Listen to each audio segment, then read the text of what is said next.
बिस्मिल्लाहिर्रहमानिर्रहीम, अस्सलाम वालेकुम। मैं हूं करामत मुगल और मेरे साथ हैं ईसा नकवी। नकवी साहब, मिलियन डॉलर सवाल है कि इलेक्शन के बाद का मंजरनामा क्या होगा? हुकूमत कौन बनाएगा? वजीर आजम कौन होगा? सूबों के अंदर वज़राए आला कौन कौन होंगे? फिजाएं हवाएं क्या बता रही हैं? देखिए, जाहिर है कि एक ऐसा इलेक्शन होने जा रहा है जिसको हर शख्स यही कह रहा है कि बहुत पाकिस्तान की तारीख का सबसे इंजीनियर्ड इलेक्शन है। हम्म। और एक बात मैं तवत्तर से कर रहा हूँ कि मैंने अभी तक मैं एक ऐसे तज्जिया निगार को, एक ऐसे सहाफ़ी को, एक ऐसे एनालिस्ट को, एक ऐसे मुबस्सिर को, एक ऐसे कमेंटेटर को सुनने से कासिर हूँ हम्म। जिसने ये कहा हो कि नवाज शरीफ साहब जीत सकते हैं अगर 50% से ऊपर वोटर टर्नआउट हुआ। हम्म। यानी पाकिस्तान की आवाम निकली, बड़ी तादाद में निकली, तो उनकी असेसमेंट ये है कि वो नवाज शरीफ के साथ नहीं है। सही। नवाज शरीफ का hard core die hard supporter fan और उनके लेफ्ट करीब वाले। राइट करीबी वो निकल के वोट डालेंगे और पीटीआई का वोटर घर बैठा रहेगा, तो नवाज शरीफ नवाज जी जी। शरीफ जीत जाएंगे।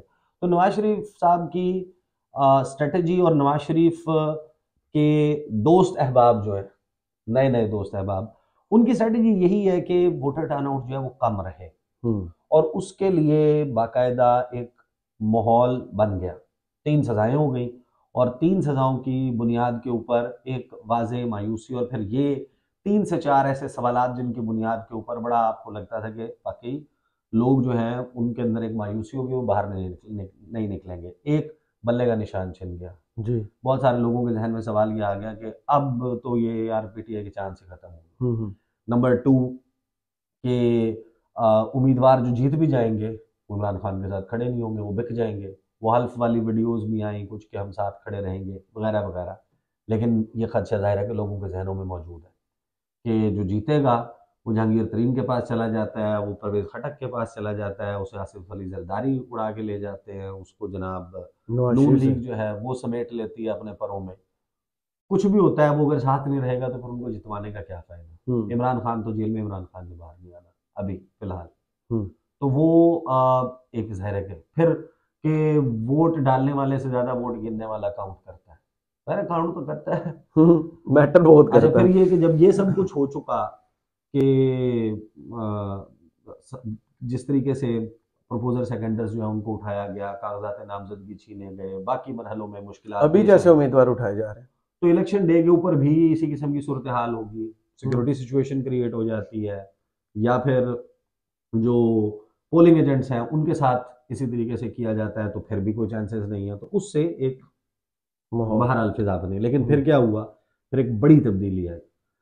तहरीक इंसाफ ने एक बड़ी ज़बरदस्त किस्म की कैंपेन चलाई, और अब आपको नज़र आता है जैसे ही अब आप 2 दिन रह गए हैं, 2 दिन के बाद उससे अगला दिन जो है वो इलेक्शन डे है, पोलिंग डे है।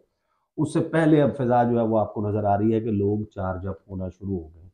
और ये सुहेल वड़ाइच को सुन लें, किसी भी शख्स को सुन लें, कहते हैं कि एक खदशा कहीं ना कहीं मौजूद है कि सारे अगर डरे हुए। लोग रिएक्शनरी होकर जौक हम्म। दर जौक निकल आए और आकर उन्होंने वोट पोल किया, और वो बैठ गए कि भाई रिजल्ट नहीं, रिजल्ट लेके जाएंगे, उनमें से 10% भी बैठ जाते हैं, तो ये कितनी मैसिव एक्टिविटी है उसको फिर, तो बहरहाल एक ऑड्स, नए ऑड्स क्रिएट होते हुए आपको नजर आए हम्म। गुज़श्ता 48 घंटों में। 48 से 72 घंटे जी। समझ लें उसमें। अब उसके बाद उसको काउंटर करने के लिए मेरे ख्याल में एक वो जो लंदन में कश्ती में मुसाफिर थे, जी। पार्ट टाइम सहाफ़ी नजम सेठी। हम्म। और जब आपको पता है ना, आपके वो कहते हैं शेर के मुंह को खून लग गया, हम्म। तो नजम सेठी जो है ना, उन्होंने आ, एक निगरान वजारत आला भी इंजॉय कर ली, फिर चेयरमैन दो पीसीबी। दफा। तो नौकरी की तलाश, नौकरी की जस्तजू जो है वो तब जारी रहती है। हम्म। लोगों के मन में ख्वाहिशें होती होंगी, तो जाहिर है कि वो उसके लिए फिर मजीद खिदमात भी देनी है। उन्होंने एक दावा किया है आर्मी हम्म। चीफ के हवाले से, खतरनाक दावा है वह। हम्म। और नवाज शरीफ और आर्मी चीफ, शहबाज शरीफ और आर्मी चीफ, और मुस्तकबिल के वज़ीर ख़जाना उनके मुताबिक जो कि इसहाक डार है, उनके और आर्मी चीफ के दरमियान एक डायरेक्ट या इनडायरेक्ट कॉन्टैक्ट की भी उन्होंने कोई गुफ्तगू की है। और फिर एक अरबपति चाबी वाला खिलौना, कभी किसी के साथ, इमरान खान के साथ भी खड़े रहे, जी। जहांगीर तरीन की बात कर रहा हूँ, उन्होंने जो बात की है वो क्या की है और उसके क्या मकसद हो सकते हैं, वो मैं आपको बताता हूँ कि क्या फजा, क्या माहौल बनाने की कोशिश की जा रही है। सही। बेसिकली साड़ी गल हो गई है, को इस्टेब्लिश किया जा रहा है, लेकिन ये जो गुफ्तगू है ना नजम सेठी की, ये क्लिप मैं आपको सुनवाने लगा हूँ, ये क्लिप बहुत अहम है, बहुत इंटरेस्टिंग है। पाकिस्तान कैसे चलाया जा रहा है उसके ऊपर बड़े बलफ नाल रोशनी जो है ना वो पा रहे। सुने ये नजम सेठी साहब क्या फरमाते हैं, ये शुरू से लगा देंगे। तो नहीं है ये इनकी लोग ये जाते जाते ये जो प्राइस हाइक है और जान बचाने वाली अद्वियात की कीमतों में इजाफा है, पेट्रोलियम प्राइसेस इन्होंने बढ़ा दिए हैं, ये किसके गले पड़ेंगे सारे? ये किसी के गले नहीं पड़ेंगे। उसकी वजह फाइनेंस मिनिस्टर शमशाद बेगम ने हाफिज साहब से कहा कि ये करवाना है। आप फिक्र ना करें, ये IMF की कंडीशंस हैं, मैंने डील करना है IMF के साथ, ये अभी करना पड़ेगा। तो इसके ऊपर भी अगर कोई मिन करेगा मिनिस्टर ये वो, इनको सबको आप शट अप कॉल दे दें। तो मेरा ये ख्याल है कि इस मीटिंग के अंदर हाफिज साहब ने जरूर बात की होगी प्राइम मिनिस्टर से कि यार ये भी कराना है आज, ये करना पड़ेगा, कौड़ा कोट करना पड़ेगा सामने। और फाइनेंस मिनिस्टर जो है बड़ी तकड़ी निकली है, वो कह रही है नहीं ये भी करना है, ये भी करना है, ये भी करना है, बिकॉज उनको पता है कि स्टेक्स कितने हाई हैं। राइट। और दिलचस्प बात क्या, ब्रेक से पहले बता दें कि डार साहब और शहबाज साहब और नवाज शरीफ साहब से आंख मार दिए, कर दियो सारे को लखड़ा आप पे कर दियो।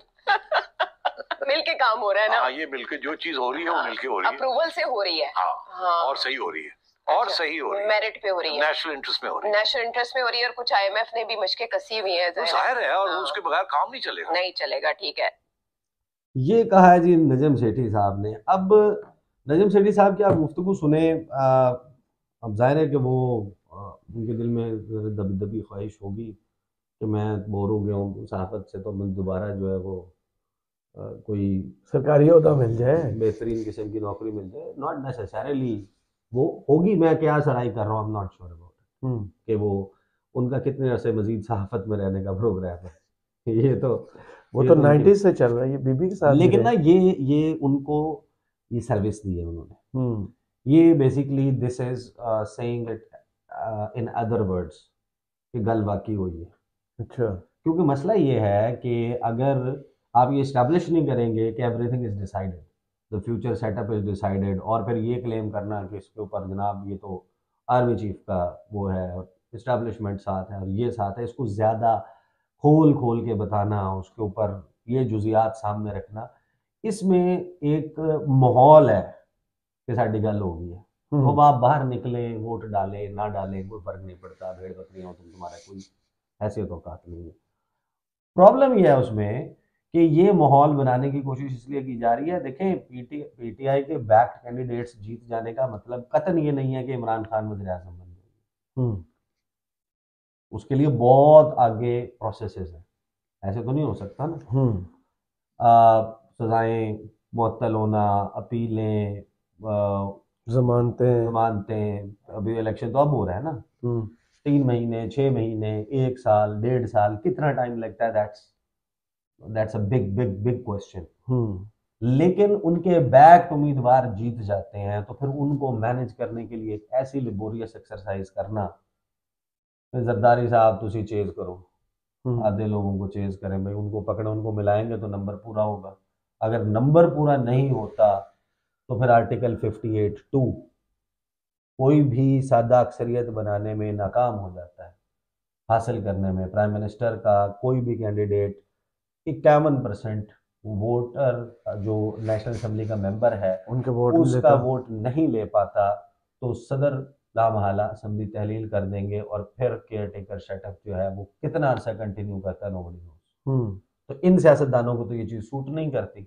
और फिर ये करना है कि जहांगीर तरीन जाओ, जाल लेके जाओ, शिकारी बन जाओ, फेंको जाल, मछलियां पकड़ो, लेकर आओ, झंडे पहनाओ, शमूलियतें करवाओ, उन 3 दिन के अंदर अंदर हल्फ उठाने के बाद उनको एसोसिएट करवाओ, उनसे वोट दिलवाओ, वज़ीर आज़म बनवाओ, फिर उसके बाद उस लूले लंगड़े सेटअप को चलाओ। ये बड़ा मुश्किल काम है जी, इन सब को मैनेज करना। तो उसके लिए ये फिजा बनाना जरूरी। उसके लिए फिर देखें जहांगीर तरीन ने क्या किया। अब यानी जहांगीर तरीन से बंदा पूछे, जो उनका स्टेटमेंट आया है कि भैया आपको इस्तेहकाम पाकिस्तान पार्टी बनाने की जरूरत क्या थी, आप नून ज्वाइन कर लेते आप नून लीग ज्वाइन कर लेते। एक तो आपकी सीट एडजस्टमेंट जिस तरीके से हुई है वो बड़ी दिलचस्प है। लेकिन जहांगीर तरीन साहब फरमाते हैं हुकूमत बनेगी, नवाज शरीफ हमारे लीडर होंगे, उनकी क़यादत में मुल्क तरक्की करेगा। ये एक पार्टी के हेड है, ये एक पार्टी जिनके पीछे लोग लगे सरबराह हैं जो उकाब उड़ा के पता नहीं क्या बता रहे उन्होंने किसी का कुर्ता पीछे से पकड़ा हुआ है, वो आगे जाएगा तो मैं पीछे मैं भी घिसटता हुआ साथ मैं भी, मेरा भी कोई चांस बन जाएगा। अच्छा पहले इनका बयान सुन। इस्तेकाम पाकिस्तान पार्टी आईपीपी के सरबराह जहांगीर तरीन का कहना है कि हुकूमत बनेगी और नवाज शरीफ हमारे लीडर होंगे।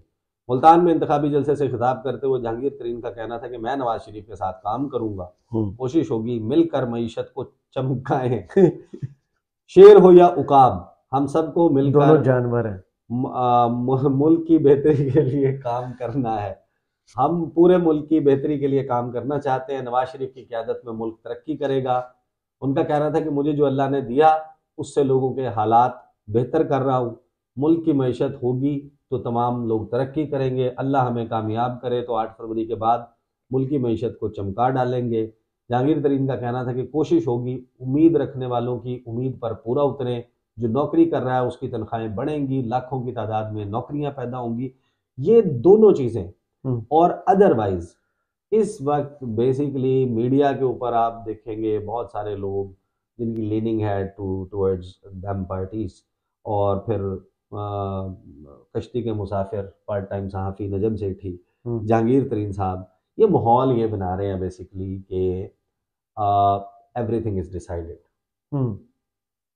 लिख दिया गया, हाँ हो गया। तो अब आप वोटर जो है वो वोट डालने निकले ना निकले, ये शर्मिंदगी की बात नहीं है सियासतदान के लिए। बहुत बड़ी, जो दाई हो, यानी कि जिस वक्त हॉट वाटर्स में आता हो, निकाल दिया जाता हो, वो ये कहता हो कि कानून की हुक्मरानी होनी चाहिए, जमहूरी अक़दार की पासदारी होनी चाहिए, आइन की पासदारी होनी चाहिए, ताकत का सरचश्मा अवाम है, अवाम मैटर करते हैं, वोट को इज्जत दो, महकमा ज़राअत, खलाई मखलूक, फलां फलां फलां लोग बाहर निकले। और शहबाज शरीफ साहब ने एक इंटरव्यू में नहीं कहा, और आज वो शख्स, मैं सॉरी कंप्लीट कर लूँ कि आज वो शख्स जो है वो इस कोशिश में लगाओ कि भाई किसी भी तरीके से बंद बांधो, लोग बाहर निकले तो फिर मेरा क्या बनेगा। अब आप प्लीज बताएं। शहबाज शरीफ साहब ने एक इंटरव्यू में कहा है कि वोट को इज्जत दो का मतलब क्या है। उन्होंने अब बड़ा प्यारा मतलब बताया, वोट को इज्जत दो का मतलब है वो वोटर जो मुझे वोट देगा मैं उसे इज्जत दूंगा। अच्छा मैं आपको बताऊं, ये लोगों ने इसके ऊपर बात करना पता है कब शुरू की? जब ये हम न्यूज पे आसमा शराजी को इंटरव्यू दिया शहबाज शरीफ, जी वहां पे बात की। That wasn't the first time ji. Nawaz Sharif के पाकिस्तान वापस आने से पहले नाक से जब लकीरें निकलवाई गई थी ना, 18 सितंबर को तकरीर की थी मियां साहब ने, एक लिखी हुई तकरीर लंदन से, जिसमें उन्होंने कहा था कि जनरल बाजवा, जनरल फैज, एजाजुल एहसन, साकिब निसार, आसिफ सईद खोसा, अजमत सईद शेख, ये कौमी मुजरिम है, कत्ल से बड़े मुजरिम है। मैं माफ़ कर दूं तो कर दूं, लेकिन अगर मैंने कौम के साथ जो इन्होंने किया मैंने माफ़ कर दिया तो अल्लाह मुझे माफ़ नहीं करेगा। इनका एहतसाब होगा तो मामला आगे बढ़ेगा। ये नारा लगाया था ना। जी बिल्कुल। उसके बाद क्या हुआ था? खामोशी। ना ना ना खामोशी नहीं, इधर से मुसाफिर लंदन चले गए थे। अच्छा। फैसल वापडा बैठे और उन्होंने बैठ के एक बयान दिया, उनका जहाज से बांध के रख लिया। जो गुर्राहट थी ना उनके लहजे में, उससे लंदन में कपकपी तारी हुई।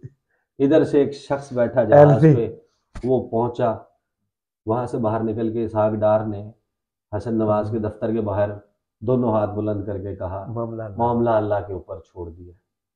शहबाज शरीफ वापस आए और एक प्रेस कॉन्फ्रेंस की लाहौर में जी, और लाहौर की उस प्रेस कॉन्फ्रेंस में पहली मर्तबा जब उनसे ये सवाल हुआ कि आप तो कहते थे कि वोट को इज्जत दो, आज आप कह रहे हैं कि मामला अल्लाह पे छोड़ दिया, जिनको आप मुजरिम कहते थे उनको आपने कुछ नहीं कहना, तो उस दिन शहबाज शरीफ ने पहली मर्तबा ये डेफिनेशन ऑफिशियली दी थी और मियाँ साहब के हवाले से कहा था कि उनका भी यही मानना है। फिर ये हुआ था और उनसे जब सवाल हुआ था कि वोट को इज्जत दो आप कहते थे, तो शहबाज शरीफ ने फरमाया भाई जो हम कहते थे वोट को इज्जत दो, उसका मतलब ये था कि जिस वोटर ने हमें वोट दिया है तो अब मेरे पे फर्ज है, अब नवाज शरीफ पे फर्ज है कि वो शबाना रोज मेहनत करें, अपना खून पसीना गिराएं और उस वोटर के लिए काम करें तो उसकी इज्जत बढ़ेगी, उसकी इज्जत बनेगी। ये है वोट को इज्जत दो।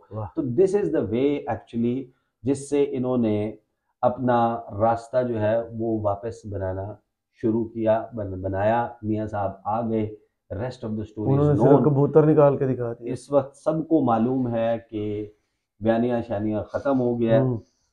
नदीम अफजल चंद के या पीपल्स पार्टी के लोगों के अल्फाज में करूं तो वो कहते हैं कि IJI के दौर की 88 के वक्त की नून लीग बन चुकी है। वो वहीं पर वो कहते हैं ना कि back to square one, back to square one. वो है ना अजीब। देखें कि मुनीर न्याजी का शेर है कि मुनीर इस मुल्क पर आसेब का साया है या क्या है, कि हरकत तेज तर है और सफर आहिस्ता आहिस्ता। सही। मियाँ साहब ने आपको कभी मायूस नहीं